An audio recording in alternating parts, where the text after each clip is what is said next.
The galaxy had always been vast, indifferent, and unforgiving. Stars burned like eternal sentinels, planets spun in silent arcs, and civilizations rose and fell in the shadow of the void.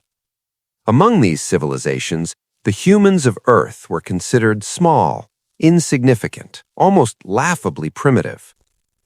Across the void, the Krylorians, a race of towering insectoid strategists, convened in their command chambers aboard the flagship Zarthul. Their multifaceted eyes glittered with disdain as they reviewed Earth's transmissions. "A minor world," hissed High Commander Vorak, his mandibles clicking in amusement. "Barely capable of sustaining a basic warp drive. Why waste a fleet on them?" Admiral Kithran's voice rumbled from the comm station. "Their defenses are negligible, their armies primitive. We could occupy Earth in a single strike, and yet the Council demands we observe them first. Curious." On Earth, humans went about their daily lives unaware of the scrutiny above.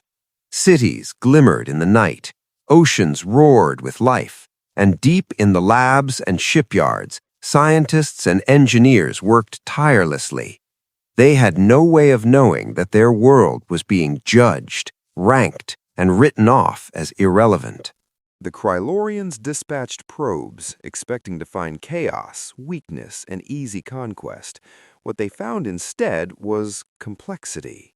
Humans were messy, yes, disorganized, but there was ingenuity in their systems, creativity in their problem-solving, and resilience in the face of disasters. High Commander Vorak scowled at the data streaming on his holoscreen. "Primitive life forms," he muttered. "Still, their cities withstand storms, their networks survive attacks. Curious, but ultimately irrelevant." Their fleet descended toward Earth with arrogance, confident that resistance would crumble within hours. But humanity had been preparing, quietly and meticulously. Generations of warnings, of drills, of studies, of contingency plans had gone unnoticed. The humans had built something the Krylorians could not have anticipated, a planetary defense network built around adaptability, improvisation, and collective will. In orbit, Krylorians began targeting communication satellites, expecting panic. Below, humans responded not with fear, but with coordination. Engineers in Houston rerouted power grids. Scientists in Tokyo deployed energy shields over key cities. Civilians worked together to safeguard vulnerable populations. Vorak's antennae twitched in disbelief. They are organized, yes, but it is nothing compared to a true army. Yet humans were not merely organized, they were inventive. Where the Krylorians had expected uniformity and rigidity, humans displayed flexibility. Drones were repurposed as emergency signal relays. Cargo ships were armed with electromagnetic pulse devices. Even children, in their own small acts of ingenuity, contributed to keeping their communities safe. And then came the first strike. Krylorians fired plasma cannons toward Earth's orbital shield arrays. A dozen cities were at risk. In Houston, Captain Ilara Voss, a young human officer, observed the incoming salvo. "Shields at 60%, she reported, her voice calm, unwavering. "Divert auxiliary power. Prepare the counter-wave." Her team worked feverishly, rerouting energy from research stations, deflecting plasma arcs and stabilizing the planetary shield. One by one, the Krylorians' attacks bounced harmlessly off the reinforced energy layers, leaving their fleet shocked. Vorak's eyes widened. How are they sustaining it? Meanwhile, in the skies above Berlin, civilians launched emergency defense drones, guided by AI systems that humans had built not for war, but for safety. The drones intercepted Krylorian strike craft, forcing them into evasive maneuvers. On the seas, humans activated deep-water sonar nets, creating electromagnetic pulses that disabled enemy sensors. On the ground, scientists triggered atmospheric scattering devices that rendered Krylorian's targeting systems unreliable. Everywhere the aliens expected weakness, humans displayed ingenuity. Every attack met with resistance, adaptation, and counteraction. Then, something extraordinary happened. The Krylorians prepared for the decisive strike, intending to breach the Earth's core defense shields. But as their fleet converged, a coordinated human operation ignited a planetary countermeasure, the shields of Aegis. From orbit, the humans turned their defensive shields outward, not merely to defend, but to reflect the Krylorians' own plasma energy back at them. Ships that had been cocky, confident, and arrogant now found themselves under siege from their own weapons. "Impossible!" Vorak whispered, antennae quivering. This cannot be done." The human fleet, composed of hastily converted cargo vessels, research shuttles, and emergency drones, pressed the attack. They didn't possess the sheer size or firepower of the Krylorians, but what they had was creativity, bravery, and a refusal to yield. One by one, Krylorians' ships were disabled or forced to retreat, their formations breaking under the unexpected counterassault. High Commander Vorak watched his flagship rocked by reflected plasma waves. He turned to his council, stunned. "The humans, they have turned our weapons against us. They are unstoppable when united." On Earth, humans cheered quietly, not for glory, but for survival, for ingenuity, for the unwavering belief that they could rise to meet the impossible. The Krylorians withdrew, their arrogance shattered, their pride humbled. On Earth, the skies cleared, cities lit up once again, and humans began to repair, rebuild, and learn from the battle that had tested their mettle.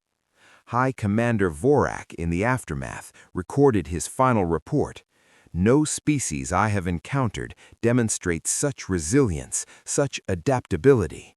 They fight not with brute force, but with imagination and courage. They are extraordinary."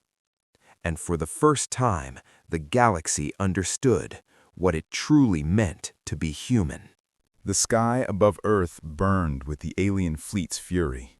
Plasma arcs streaked across the upper atmosphere, leaving trails of light that seared against the clouds like lightning from some vengeful god. Cities trembled under the anticipation of impact, yet despite the chaos, Earth did not yield. From the orbital command station, Captain Elara Voss observed the incoming assault. Her eyes, sharp and steady, scanned the streams of energy cascading toward the planet. "Steady," she whispered, almost to herself. "We've prepared for this. All of you. Trust the shields. Trust each other." Below her, engineers, mathematicians, and scientists moved with a precise synchronicity that the alien invaders could not understand. Each city, each district had its own shield generators. They weren't just passive barriers, they were conduits, adaptive, flexible, almost alive in the way they responded to external threats. And now, they were about to become weapons. The first plasma blast struck the Pacific shield array with a deafening roar. The energy surged against the barrier, illuminating the night in blinding flashes. For a moment, it seemed as if the world itself might crack under the impact. Then, the human's innovation revealed itself. Divert the upper mirror banks to a 45-degree angle. Reflective energy matrices, engage now! Technicians in orbit reacted instantly, redirecting sections of the shield to channel the plasma back toward the source. The energy met its new target with catastrophic precision. Krylorian's ships, previously confident in their assault, now found themselves engulfed in their own weapons fire. Plasma tore through hulls, lighting up the void like fireworks in reverse. A young technician, barely more than a boy, shouted from the control panel, "It's working! The plasma, it's—" His voice cut off as another beam reflected, disintegrating an alien interceptor before it could reach the stratosphere. Across the globe, humans coordinated in perfect harmony. In Tokyo, engineers amplified shield frequencies to stabilize the reflected arcs. In Berlin, civilians operated auxiliary mirror arrays on rooftops, improvising equipment to deflect attacks away from the city center. Even in remote areas, children operating simulation drones contributed unknowingly by feeding data into AI predictive models. Every action, every decision amplified the effectiveness of the counterattack. Vorak's antennae twitched as he watched the destruction unfold from his flagship. "Impossible," he hissed. "No species can reflect plasma. No species can turn our weapons against us and survive." His mandibles clicked nervously. Panic flickered in his multifaceted eyes as more ships began to falter, their formations breaking apart under the onslaught of reflected energy. Meanwhile, humans were not just reflecting, they were strategizing. Captain Ilara observed the patterns in the alien fleet's movements. Each reflection was carefully calculated, anticipating the next strike, creating a cascade effect that forced Krylorians into a defensive posture they had never experienced. "Prepare the secondary relay banks," she commanded, her voice steady yet commanding. "Feed the reflected energy into the orbital drones. Let's give them a taste of what humans can do when cornered." From Houston to Sydney, drones rose, guided by algorithms developed from decades of civilian technology. What were once delivery bots, environmental sensors, and recreational crafts became the spearhead of humanity's counteroffensive. The alien fleet, massive and arrogant, now found itself dodging unpredictable, nimble attacks that seemed to anticipate every maneuver. A Krylorian's warship collided with another in panic. "Formations collapsing," Vorak hissed. "They adapt too quickly, too efficiently. It's not possible." But it was possible. Humans had not built perfect machines. They had built adaptability, the kind that no alien technology could fully predict. As the plasma tore through the enemy lines, ordinary humans on Earth continued to improvise. Makeshift radar relays patched gaps in coverage. Engineers converted energy conduits meant for city power into secondary shield amplifiers. Farmers, mechanics, students, and scientists all worked together, every contribution magnifying the planetary defense. And then came the moment that shifted the tide entirely. A massive Krylorian's dreadnought moved into orbit, its plasma cannon aimed directly at New York City, intending to obliterate the heart of human civilization. Its crew, confident and arrogant, anticipated total victory, but Captain Ilara had seen it coming. Angled a central shield array to intercept the beam, feed it back with full amplification. All drones converge on the reflection point. The beam hit the shields. For a split second, the entire planet lit up in a searing white glow, a brilliant aurora that no human had ever seen before. And then, as if guided by the hand of destiny itself, the reflected energy surged outward, splitting into multiple streams, striking the alien dreadnought from every angle. Hull breaches opened, weapon arrays overloaded, the flagship staggered as if wounded by its own aggression. Vorak recoiled. What are they?" His voice trembled. "They weaponize our fire. They command the storm." Humans on the ground and in orbit cheered quietly, not for destruction, but for survival, for ingenious, for the proof that intelligence, courage, and cooperation could overcome even the most overwhelming force. "Status report," Ilara demanded. "Dreadnought incapacitated, fleet disoriented, reflective systems holding steady. They're retreating. Vorak is ordering a withdrawal." For the first time in the galaxy's history, the Krylorians experienced fear, not just for their lives, but for their arrogance, their assumptions, their inability to grasp what made humans extraordinary. As the alien ships fled into the void, the earth beneath the shields seemed to sigh in relief. Cities were battered but intact. Streets and skies were filled with the quiet hum of life resuming. Humans did not celebrate with arrogance. They repaired, rebuilt, and prepared, knowing the galaxy would watch again. But they had proven one thing undeniable.